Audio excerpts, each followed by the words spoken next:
Vocês conseguem ver se está gravando ou não? Aparece alguma coisa? Hã? Aparece. Apareceu? Perfeito. Perfeito. Então, está gravando a partir de agora.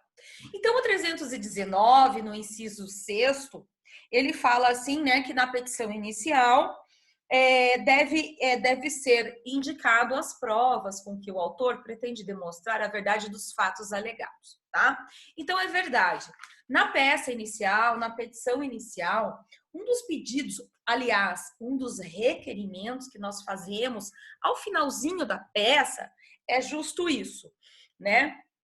Que é demonstrar quais são os meios de provas que nós utilizaremos. Quais são os meios de prova que o advogado ele vai se utilizar para comprovar os fatos que ele está alegando, tá? Então, assim, quais são esses meios de prova? Já até adiantei a aula passada, os meios de prova constituem matéria da disciplina do próximo semestre de vocês em processo civil. Então, é processo civil 3, acho, né? Se eu não me engano, vocês vão estudar os meios de prova. Então, nós temos vários meios de prova. Temos o depoimento pessoal das partes, temos a oitiva das testemunhas, temos a prova pericial, temos a prova documental, há necessidade, às vezes, de que se faça provas por meio de registros públicos, então há a necessidade, às vezes, de trazer documentos dos registros públicos. Então, assim, gente, existe uma gama, uma possibilidade muito grande de meios de prova a ser feito dentro da petição inicial. Então, como é que a gente faz? Como é que a gente se manifesta nessa peça inicial? A gente diz assim, né? Então, vem requerer todos os meios de prova em direito admitidos. A gente dá uma generalizada ali na petição inicial para que no momento oportuno não seja indeferido aquela prova que nós temos o intuito de juntar, tá? Professora, mas eu quero já que seja, já quero dizer quais são as provas específicas que eu quero promover. Então, por exemplo, eu quero que seja trazido aos autos, vou trazer aos autos comprovante de renda, da parte, quero que seja colacionado aos autos comprovante de renda da parte contrária, quero que seja expedido ofício à Receita Federal, quero que seja expedido ofício à Receita Estadual. Isso eu posso fazer? Já, claro que você já pode fazer isso, sem problema nenhum, mas sempre manda lá, né, aquela questão genérica de que é o seguinte, você pretende promover todos os meios de prova em direito admitidos, tá bom? Por quê? Porque vai ter um momento do processo em que o juiz ele vai pedir de qualquer maneira para que as partes especifiquem provas.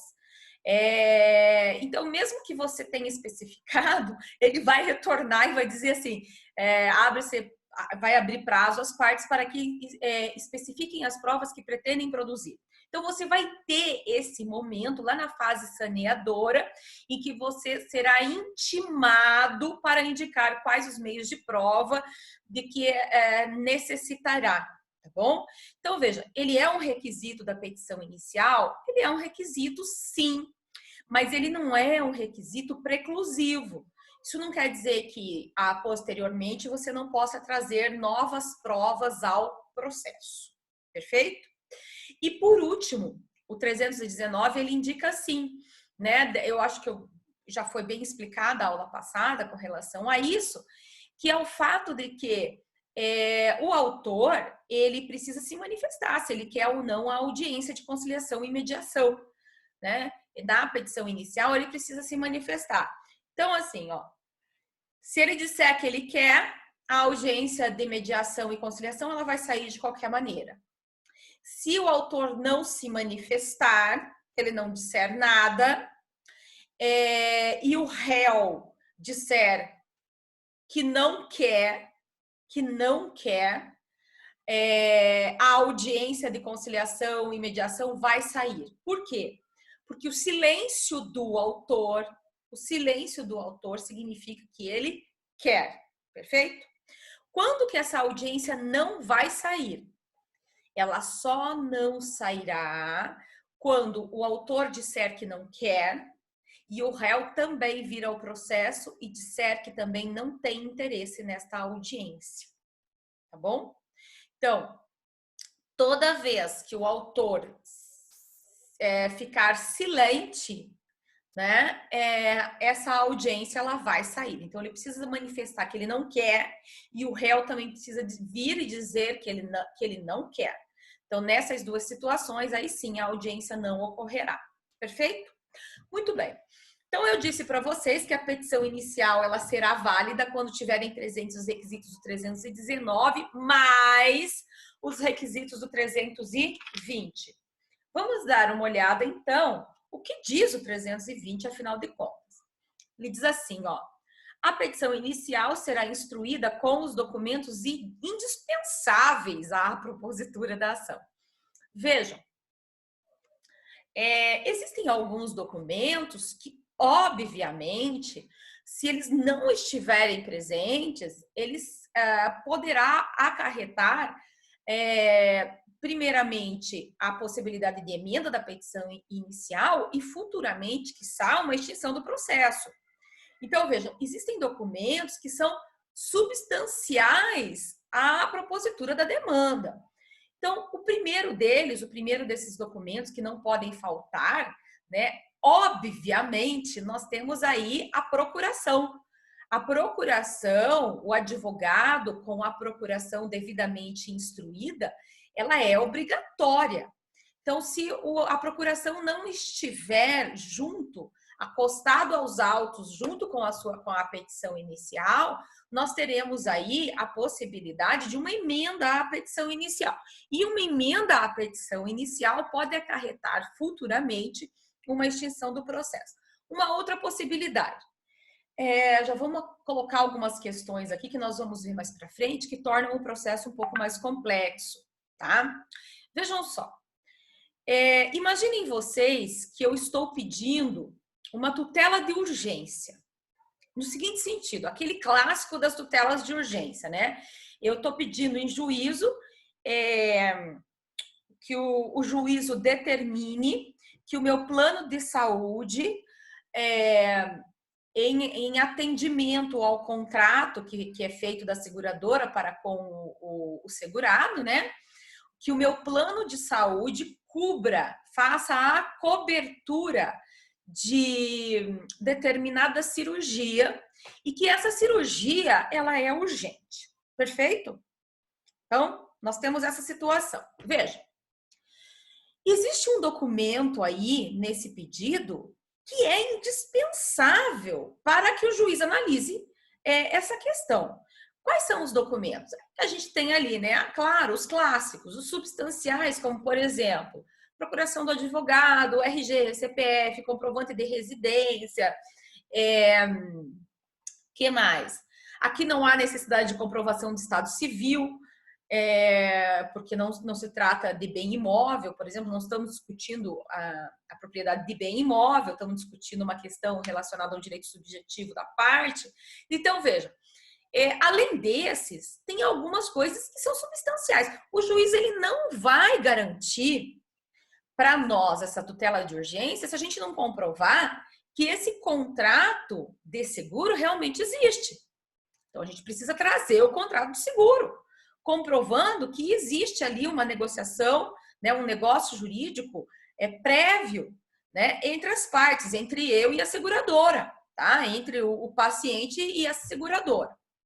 A gente precisa demonstrar nesse contrato de seguro, obviamente, que há ali uma previsão de cobertura desse tipo de cirurgia. Então, a gente está pedindo que ele cumpra esse contrato. Outra situação, eu estou dizendo que essa cirurgia é uma cirurgia de urgência. Se eu estou dizendo que essa cirurgia é de urgência, eu preciso trazer um laudo de um médico, comprovando que trata-se de uma cirurgia de urgência. Então, vejam, dependendo da demanda, dependendo da ação específica, eu trago determinados documentos específicos. Outra questão, ação reivindicatória de um bem imóvel, por exemplo. né? Fulano tá lá tá lá no meu imóvel, eu comprei esse bem, eu preciso tirá-lo dali e eu vou entrar nesse imóvel pela primeira vez. Pela primeira vez. Eu não tenho um contrato prévio com ele, viu, gente? Não é ação de despejo, não. Ação de despejo constitui a demanda correta para quando há uma relação locatícia. Eu não tenho relação nenhuma com a parte. Eu comprei o imóvel e a parte está lá no imóvel, tá? Pode ser que ele está ali porque ele locou, mas locou com um terceiro, o antigo proprietário, ou pode ser até mesmo o proprietário que está lá e não quer sair. Eu comprei e eu quero entrar no imóvel. Como eu tenho a propriedade do bem e eu vou entrar nesse imóvel pela primeira vez, isso é uma ação que a gente chama de ação petitória, né? Eu vou reivindicar a propriedade do imóvel pela primeira vez. Na verdade, chama-se ação de imissão na posse. Eu vou entrar na posse do bem pela primeira vez, tá bom? Bom, se eu peço em juízo a imissão na posse, ou seja, vou entrar no imóvel pela primeira vez, eu preciso comprovar que eu tenho a propriedade do bem e que eu nunca estive na posse do bem. Vai ser a primeira vez que eu vou entrar na posse desse bem. Ação de emissão na posse. Como é que eu faço isso? Eu venho, trago ali o contrato de compra e venda. Além do contrato de compra e venda, eu trago também o registro da matrícula do bem. Então, ali tem vários documentos específicos, né? Tenho documentos específicos que comprovam o pedido que eu estou fazendo. Então, são esses os tipos de documentos indispensáveis. Perfeito, gente. Perfeito. Assim, nós estamos terminando os requisitos da petição inicial, tá? Nós estamos terminando esses requisitos.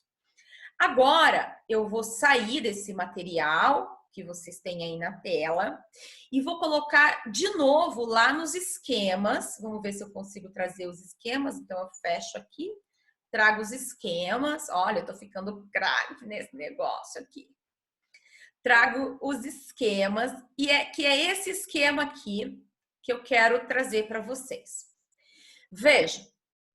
Então, olha, saindo daquela situação, o autor promove a petição inicial, juiz recebe a petição inicial. Acompanhem comigo aqui no amarelo, o juiz recebeu a petição inicial. O que esse juiz vai fazer agora? Ele vai fazer um exame da petição inicial, que se chama exame de admissibilidade da peça inicial, conforme está aí nesse esqueminha, tá? Ele vai ver se estão presentes os requisitos do 319 e do 320, tá certo? A partir daí, ele vai tomar 2 direcionamentos distintos. O primeiro direcionamento eu coloquei ali para vocês, ele pode dar um despacho que a gente chama de despacho positivo. O que significa o despacho positivo?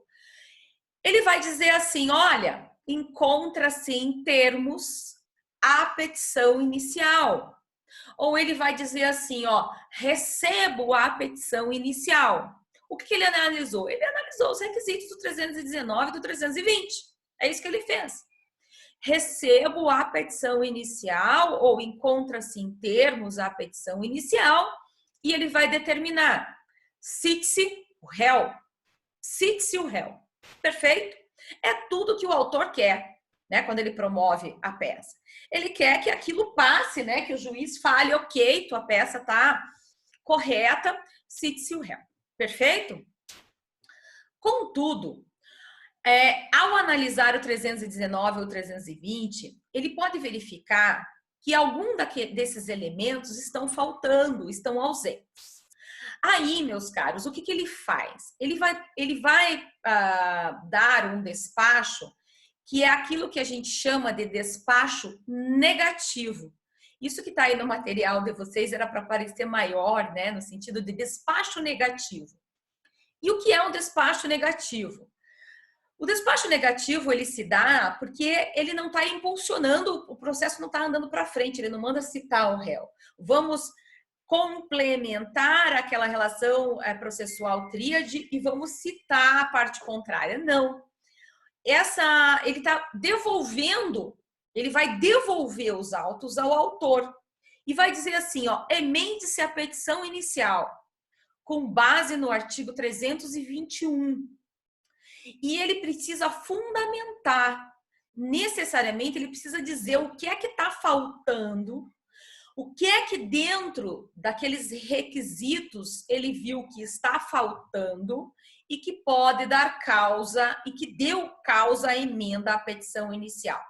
Ele deve dizer expressamente o que é que está faltando nessa peça inicial, que afinal de contas deu causa a essa emenda à petição inicial. E aí, nós precisamos passar a análise do 321.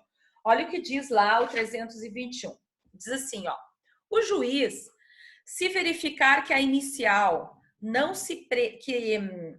a petição inicial não preenche os requisitos do 319 e do 320, ou que apresenta defeitos e irregularidades capazes de dificultar o julgamento de mérito, determinará que o autor, no prazo de 15 dias, a emenda, ela abre um prazo para o autor, né? Esse prazo é de 15 dias, a emende ou a complete.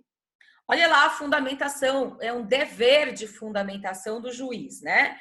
Indicando com precisão o que deve ser corrigido ou completado.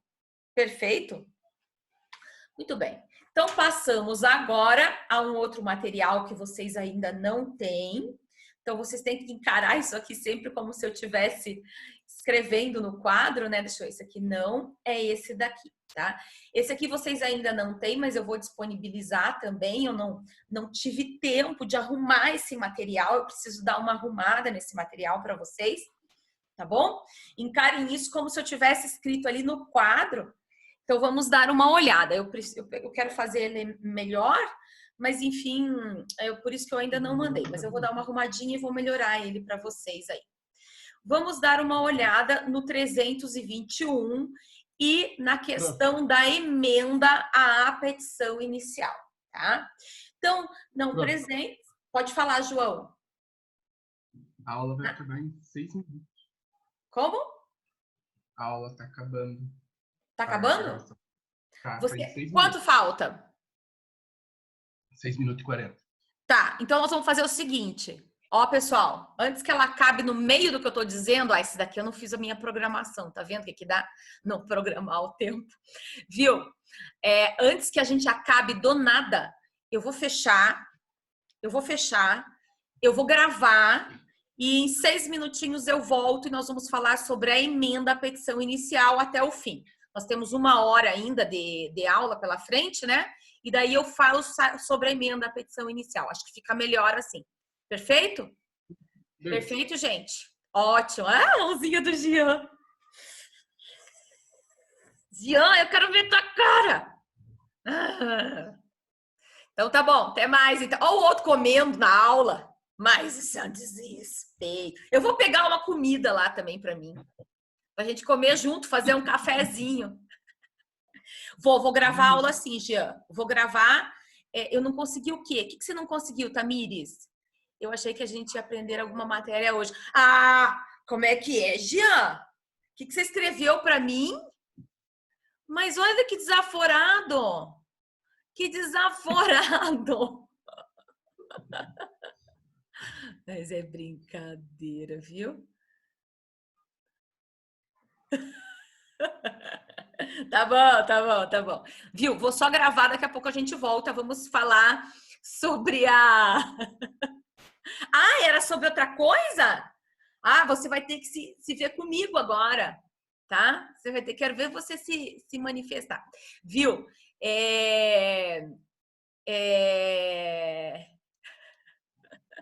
Viu? Era... Vamos aqui. Eu vou gravar e já volto com vocês. Tá bom? Que, João? Nada, prof. Então tá bom. Tchau. Tchau para vocês. Tchau. End the meeting.